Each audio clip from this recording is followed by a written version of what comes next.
My friends, let us begin with a truth so simple, so close, that the mind has overlooked it for lifetimes. Every one of us seeks peace. Every one of us longs for freedom from fear, from anxiety, from the endless cycle of thought that tries so desperately to manage life. And yet, the very seeking itself hides the answer, because the peace we chase is not out in the world, not in the future, not in a changed circumstance. It is here. It is now. It is the very presence of God already within your own being.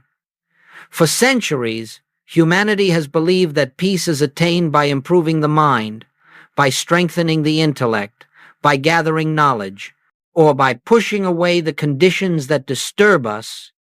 But none of these efforts bring lasting harmony, because all of them begin with the assumption that we, as separate individuals, must reach out for God, must labor for peace, must earn spiritual grace, and this assumption itself is the very barrier to realization. In the great silence behind thought, in that still point within you where no fear can enter, the presence is already functioning. It is not something you must achieve. It is something you must recognize. And when I speak of silence, I do not mean the absence of sound. I mean the inner hush where we stop leaning on the mind, where we cease drawing conclusions from appearances, where we rest, if only for a moment, in the awareness that all that God is embodied within you as your own consciousness. You see, the great secret of spiritual life is not in effort, but in realization. It is not in trying to bring God to you, but in perceiving that God has never been absent. From this recognition, something remarkable begins to occur.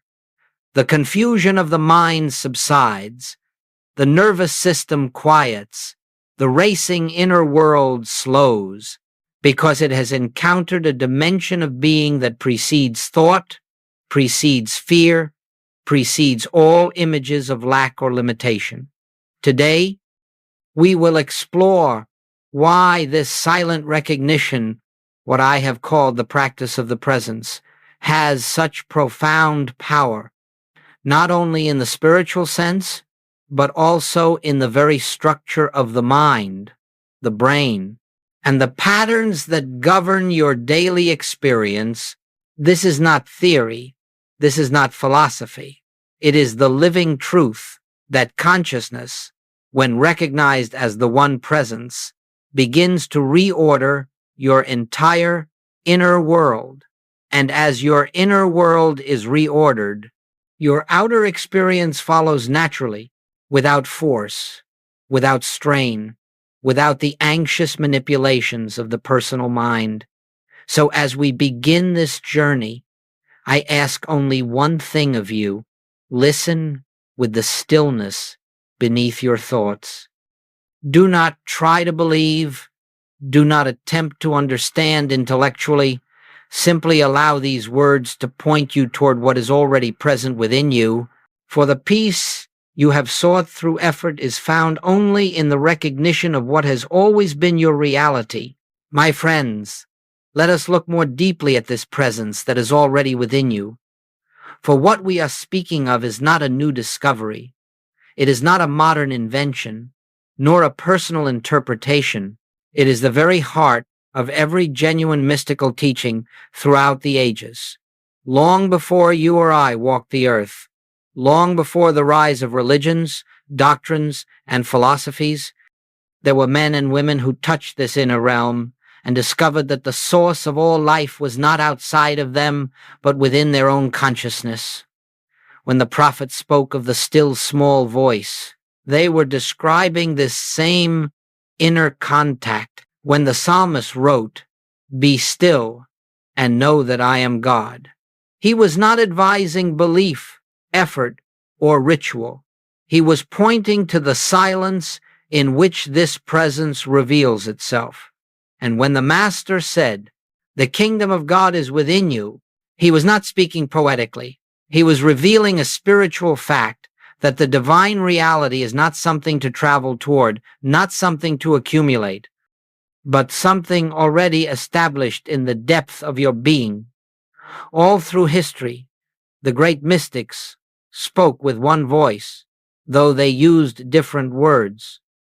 They declared that the true self is not the human mind, not the personality, not the temporary body, but the living presence of God expressing itself through individual consciousness. They knew that separation is the great illusion, that fear arises only from believing we stand apart from the source, and that liberation comes the moment this false sense dissolves. Now, you may ask, if this truth has been known for so long, why do so few experience it? The answer is simple. Humanity has confused the teachings with the teacher, the words with the experience, the form with the reality.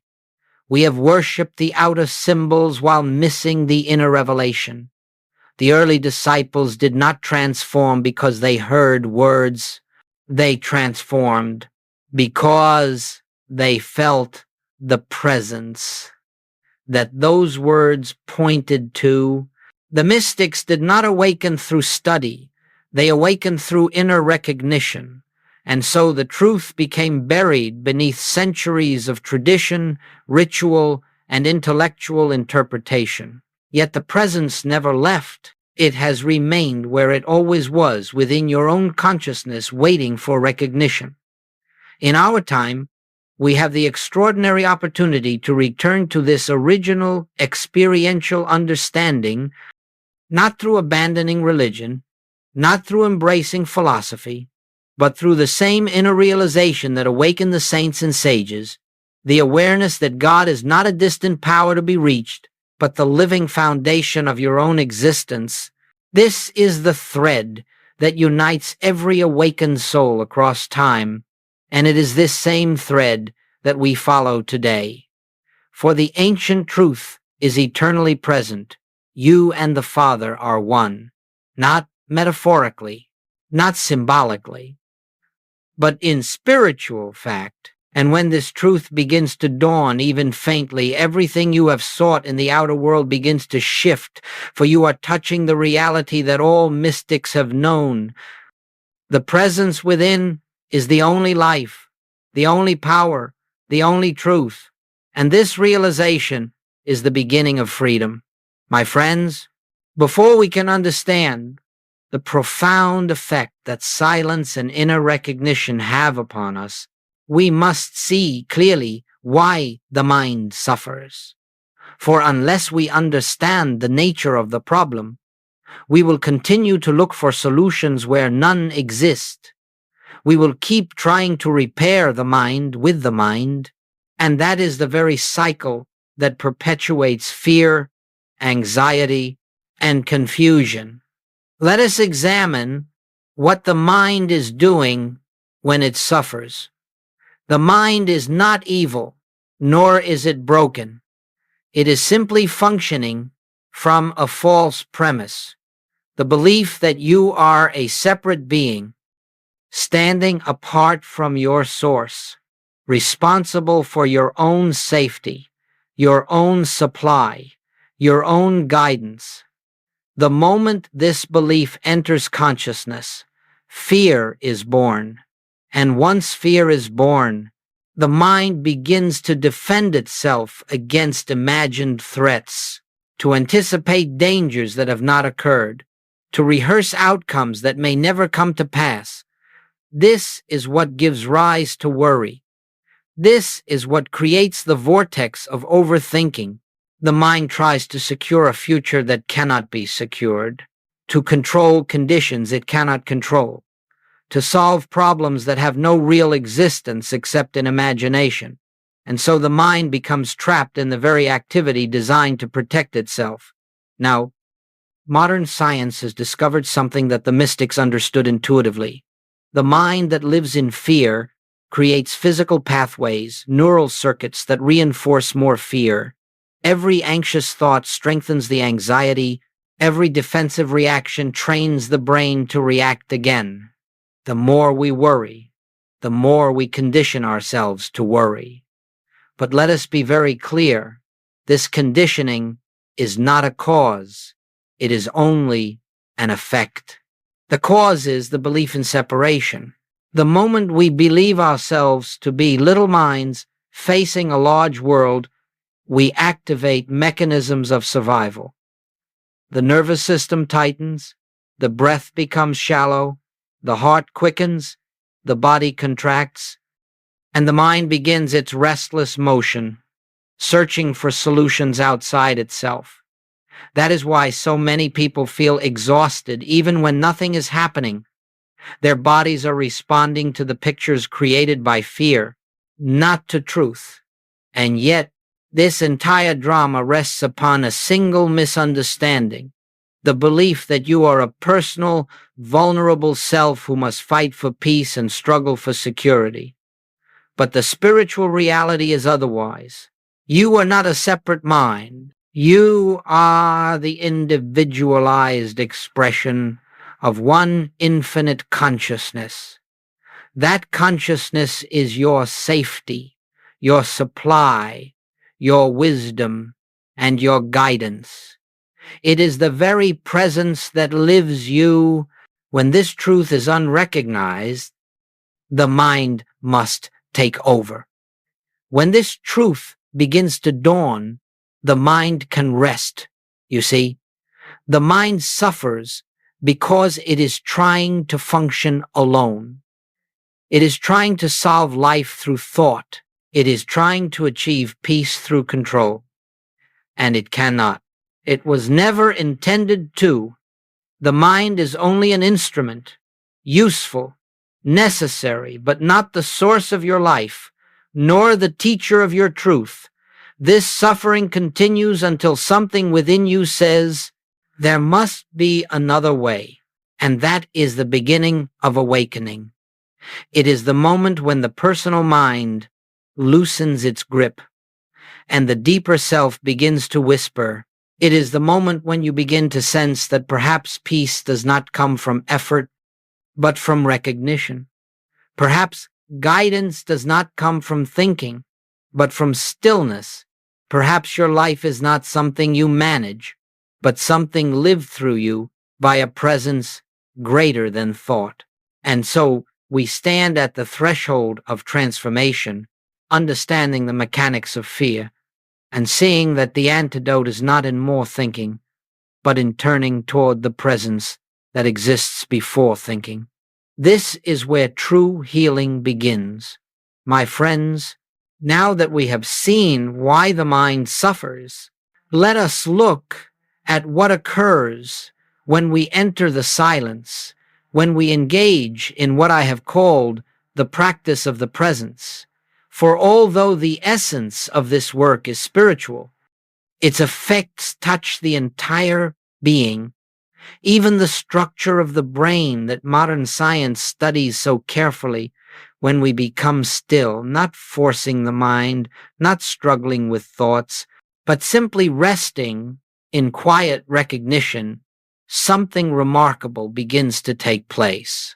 The mental activity that we have identified as me begins to soften. The restless movement of thought slows. The nervous system, which has been habitually tightening in response to imagined danger, receives a signal it has long forgotten. There is nothing to defend. There is nothing to fear. There is nothing missing. In this silence, the brain shifts from survival mode into receptivity. The parts of the mind associated with vigilance, with worry, with rumination, the personal sense of self begin to diminish in activity. And those areas associated with openness, compassion, intuitive insight, and inner clarity begin to awaken. Scientists call these functional networks, but the mystic understands them as what occurs when the mind yields to the presence. This is why I have always said, where the Spirit of the Lord is, there is freedom.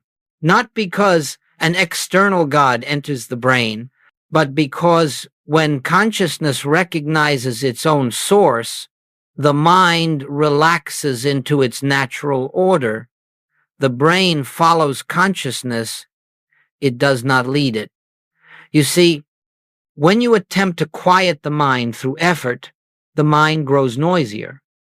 When you attempt to control thought, thought resists.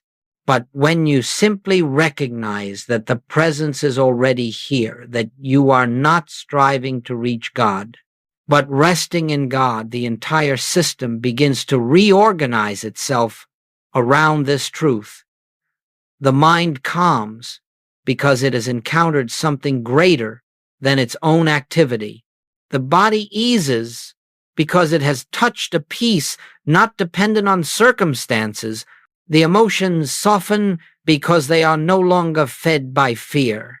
Now, science observes these shifts and describes them in terms of brain waves, neuroplasticity, and neural integration, and yet these are only the shadows of a far deeper reality. The mystics of every age experienced these transformations long before the instruments of science existed. They knew that when one turns within, when one abides in the quiet awareness of the presence, healing takes place. Clarity arises and harmony begins to express itself without effort. The point to remember is this: you are not trying to manipulate your brain. You are not practicing a technique to change brain chemistry. You are recognizing the presence that exists before brain, before mind, before thought, and when that recognition occurs, the brain simply adjusts to the consciousness that governs it.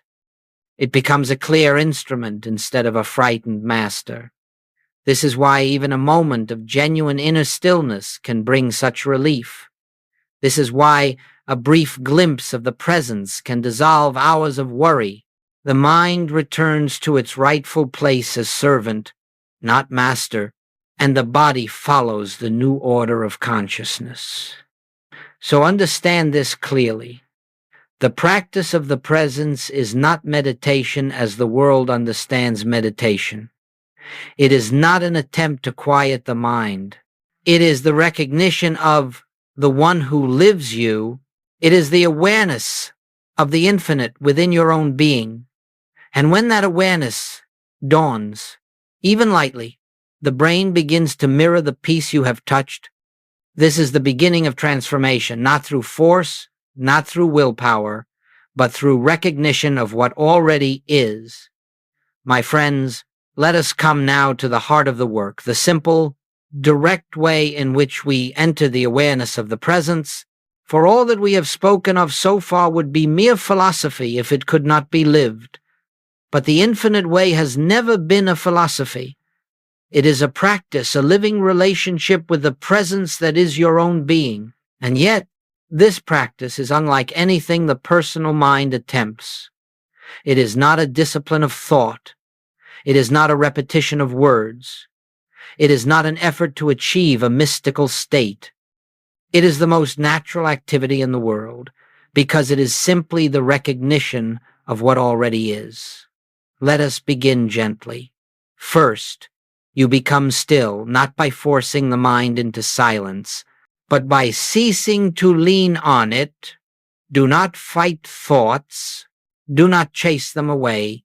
Simply allow them to be, as you would allow clouds to drift across the sky, knowing that they do not touch the sky itself. You are not concerned whether the mind is noisy or quiet. You are simply resting in the awareness that behind every thought, behind every sensation, behind every emotion, there is a deeper presence that has never moved. As this quiet awareness begins to open, gently acknowledge the presence is here. You do not say it as an affirmation. You do not attempt to believe it. You simply recognize a truth that is present, whether you acknowledge it or not. For the presence does not come when you remember it, nor depart when you forget. It is the foundation of your being. Now, let the recognition deepen. This presence is the life I am, not the life I hope to acquire, not a power I summon, but the very essence of my existence. The thoughts that come and go are not my life. The body that changes is not my life. The emotions that rise and fall are not my life. The presence is my life. And as you rest in this recognition, something subtle begins. The mind may still produce thoughts, but they no longer command your attention. The body may still send signals, but they no longer define your identity. The emotions may still stir, but they pass through without anchoring themselves in you. You are aware of a dimension of being that is untouched by these movements, a stillness that holds them all. This is the beginning of contact. Do not try to prolong it. Do not try to deepen it. Do not try to feel anything special. Simply remain receptive, as if listening for a presence that speaks without words. This listening attitude is the essence of the practice. It is the quiet surrender of the personal sense of self and the opening to the infinite self that has always been here. In this stillness, a gentle realization may arise. I live, yet not I. The presence lives itself as me. You may not say these words, but you will feel their meaning. You will sense that your life is not something you manage. It is something unfolding through you. And if you remain in this listening, even for a few moments, the presence will begin to reveal itself, not as an experience, not as an emotion, but as a quiet certainty, a silent knowing that you are held, supported, and lived by something greater than the mind can conceive.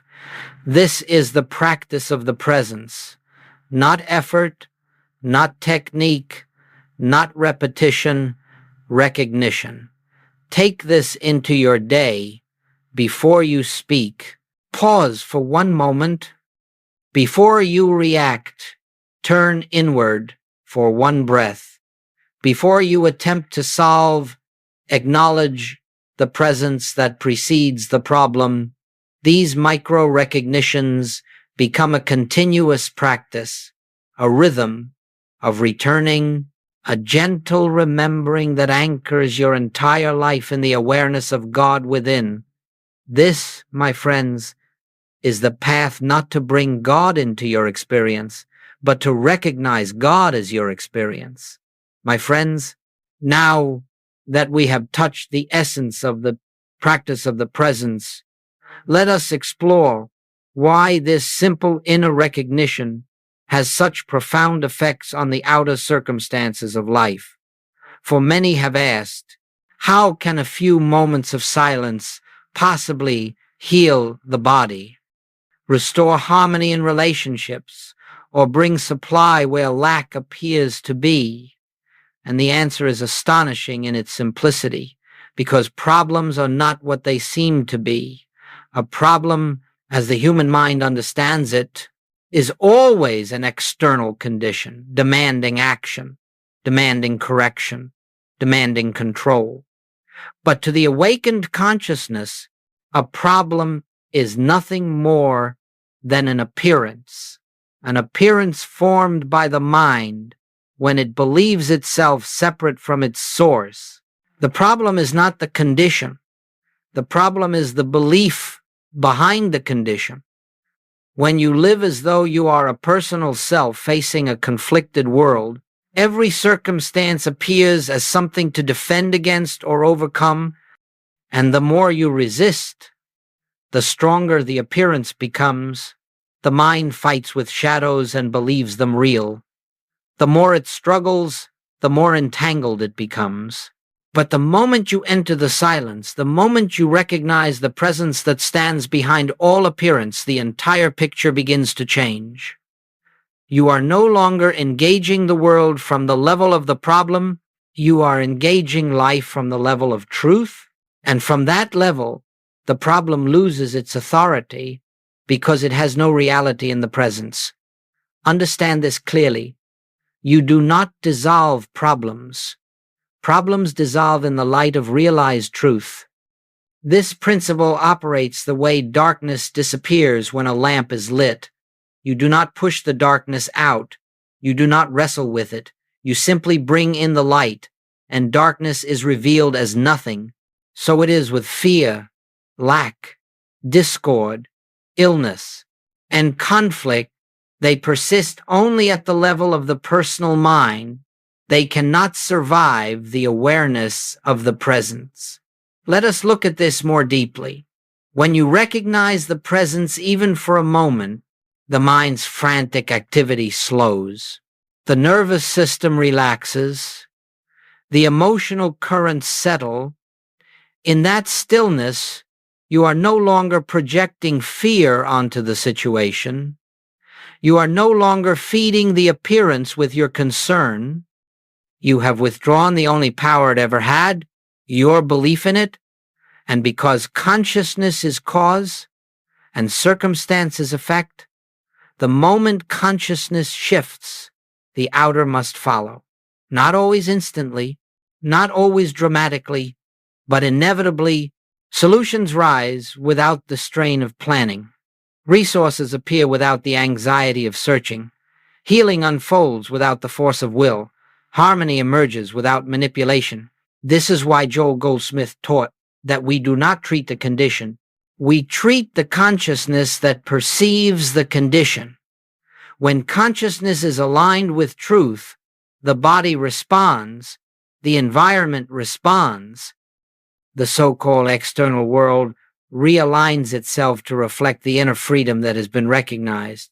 But notice the essential point. You do not do any of this. You do not try to change conditions. You do not try to fix outcomes. You do not even try to feel spiritual. You simply rest in the presence. The presence does the work.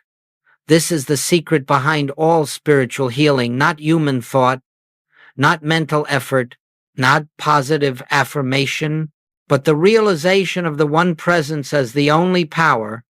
When this realization dawns, even faintly, the appearance collapses because it never had substance of its own. It was only a picture painted by a mind that had forgotten its source.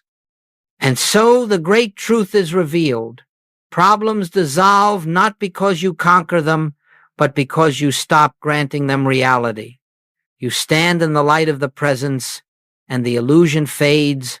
This is why the practice of the presence transforms lives, not through struggle, but through surrender, not through effort, but through recognition, not by bringing God to the condition, but by seeing that God is the reality behind the condition.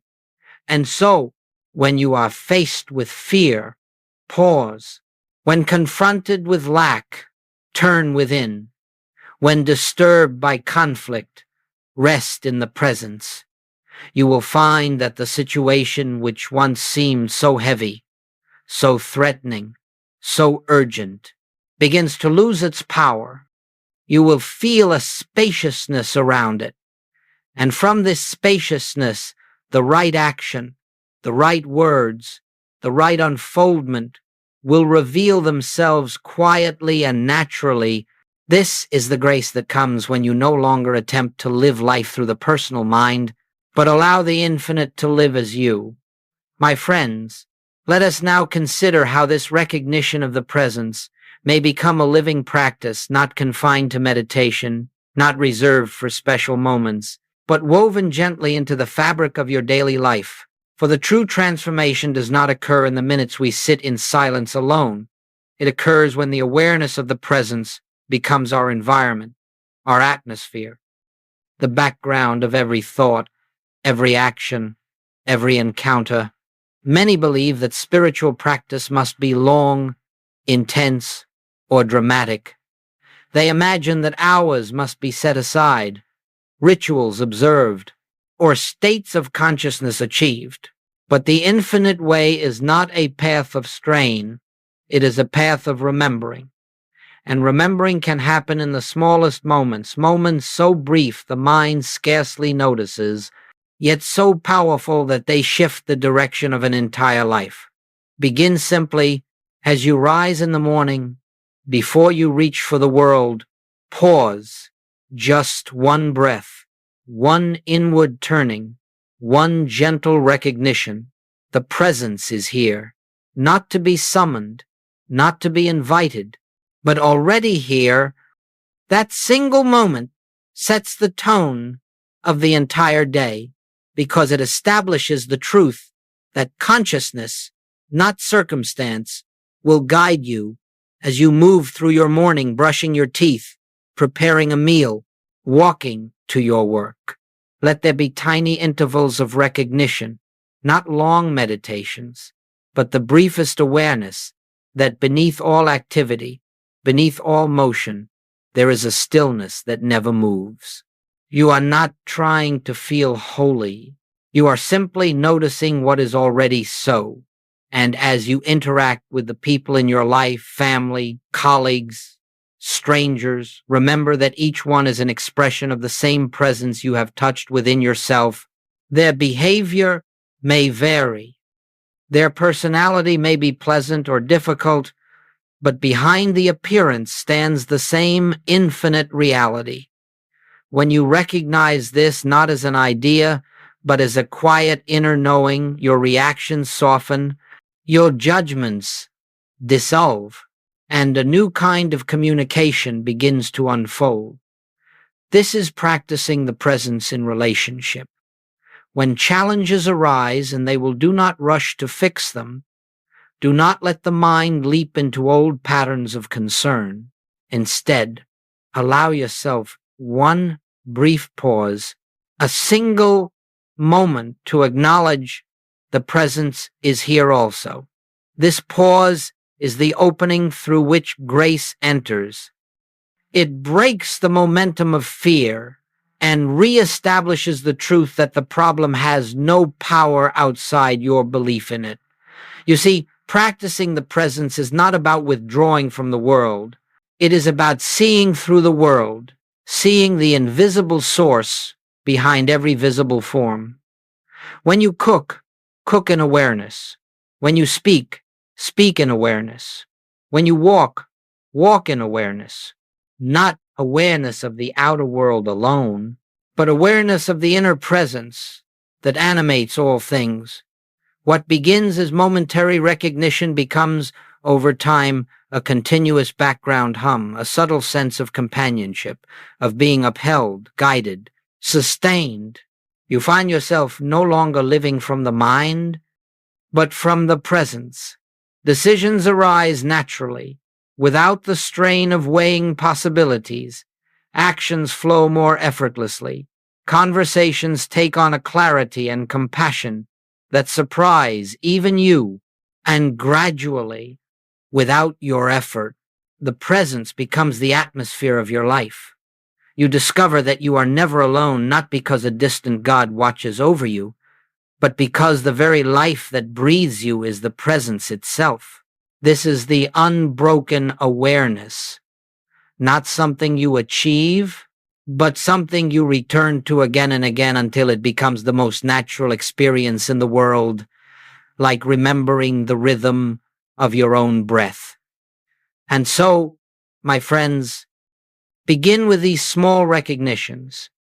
A moment in the morning, a breath before a decision, a silent acknowledgement in the presence of another. These are the threads that weave the presence into the pattern of your day until your entire life becomes a lived awareness of truth. My friends, as the awareness of the presence begins to anchor itself in your daily life, something subtle yet extraordinary takes place. You begin to live not from the patterns of the past, not from the conditioning of the personal mind, but from the quiet wisdom of consciousness itself. Transformation does not come as a dramatic event. It comes as a shift so gentle, so natural, that at first you may hardly notice it. And yet, everything begins to change. The first sign of this transformation is the softening of reaction, where once you would have been disturbed, now you find yourself pausing, resting, listening, not because you force yourself to be spiritual, but because the presence within you has become more real than the appearance before you. You meet conflict with clarity instead of defensiveness, uncertainty with trust instead of fear, and challenge with openness instead of resistance. The world itself has not changed. You have changed. And as your reactions soften, your perceptions begin to shift. You no longer see people merely as personalities shaped by habit and history. You sense the deeper identity behind their behavior, the same identity that lives in you. Words spoken in anger no longer penetrate so deeply. Situations that once invoked fear no longer have the same authority. Why? Because you are beginning to live from the awareness that only the presence is power. Then, almost imperceptibly, another transformation unfolds. Decisions that once involved intense deliberation begin to arise naturally from within. You no longer struggle to choose the right path. The path reveals itself. You discover that intuition is not the privilege of a few enlightened souls, but the natural language of consciousness. When fear is absent, guidance becomes a quiet knowing, sometimes subtle, sometimes unmistakable, but always gentle. This transformation also touches the body. As the mind releases its chronic tension, its habitual clinging to control, the body begins to respond. Its rhythms become more balanced, its functions more harmonious. Healing unfolds not through effort, but through the removal of the fear that once disrupted natural order. The body reflects the peace that consciousness has recognized. The same is true in the realm of supply. When you no longer live from the belief that you must secure your good through human effort alone, doors open that you never imagined. Opportunities appear not through strain, but through alignment. The right people, the right circumstances, the right resources come into your experience not because you manifested them, but because the presence is expressing its own wholeness through the channel of your life. But perhaps the most profound transformation is this. You discover that you are no longer living your life through the personal sense of self. You are being lived. You feel a quiet companionship with something greater than the mind, something that guides, supports, protects, and unfolds your way without needing to be asked. You find yourself trusting life because you have touched the one who lives it. And as you abide in this trust, fear begins to lose its foundation. Anxiety no longer grips you as it once did. The future no longer looms as a threat because you sense that the presence which operates now will also operate then. Even memory changes. The past loses its emotional weight because you see that it had no power except the meaning the mind gave it.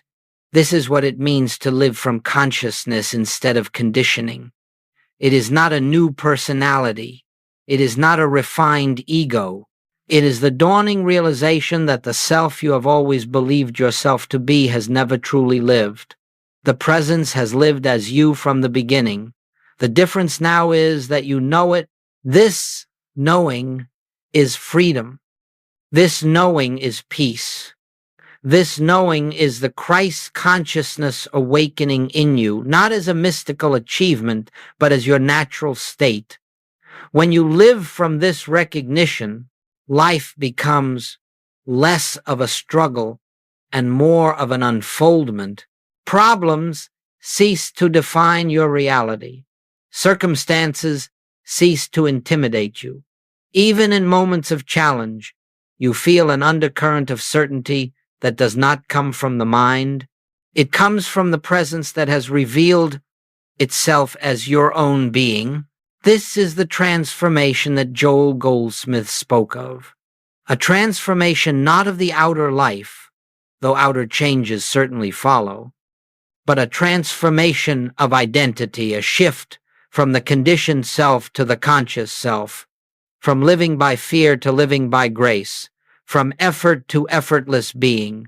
This, my friends, is what awaits those who practice even a few moments of recognition each day. This is the fruit of living from the presence rather than from the mind.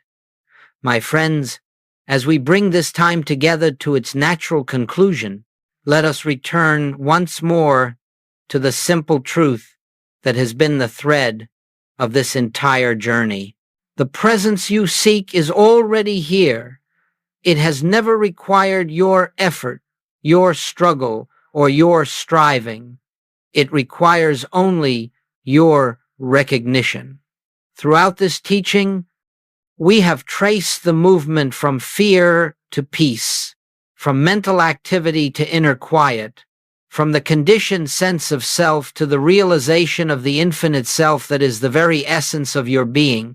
And now, as you sit here, you may already feel a gentle shift, a softening, a calming, a deeper awareness that you are not alone, because you are not separate. The presence has been the silent listener behind every word spoken. It has been the stillness beneath your thoughts. It has been the awareness that has quietly observed the mind, the emotions, the sensations, and known them to be temporary movements on the surface of a far greater depth. That depth is you, the real you, the eternal you, the you that has never been touched by fear, limitation, or time. Do not imagine that this journey ends when the words stop. Words can carry us only to the threshold. Beyond that, the silence takes over, the same silence that existed before this talk began, the same silence that will remain after it ends, the same silence that holds the entire universe in its invisible embrace. This silence is your home. It is your foundation. It is your true identity. It is the presence that lives you. So as you go forward into the activities of your day, carry with you the simple practices we have touched. One breath of recognition in the morning, one pause before reacting, one moment of listening before speaking, one gentle acknowledgement. The presence is here. These small openings allow the infinite to flow into the finite. They allow grace to operate where effort once struggled. They allow healing to unfold where fear once contracted. They allow wisdom to speak where the mind once shouted. They allow the life that is God to express itself freely as your life. And remember this, you are not practicing to reach a distant God. You are practicing to remember the God that is your own being. There is nothing to achieve. There is only something to realize. And that realization may come in the simplest moment, in the quiet of a breath, in the pause between thoughts. Before we part, let us rest together, if only briefly, in the awareness that needs no words. Simply be present, simply be aware, simply be. The presence is here. The presence has always been here. And the presence will live as you in every moment that follows. Go in peace, my friends, not the peace the world gives, but the peace that arises from knowing who and what you are in truth.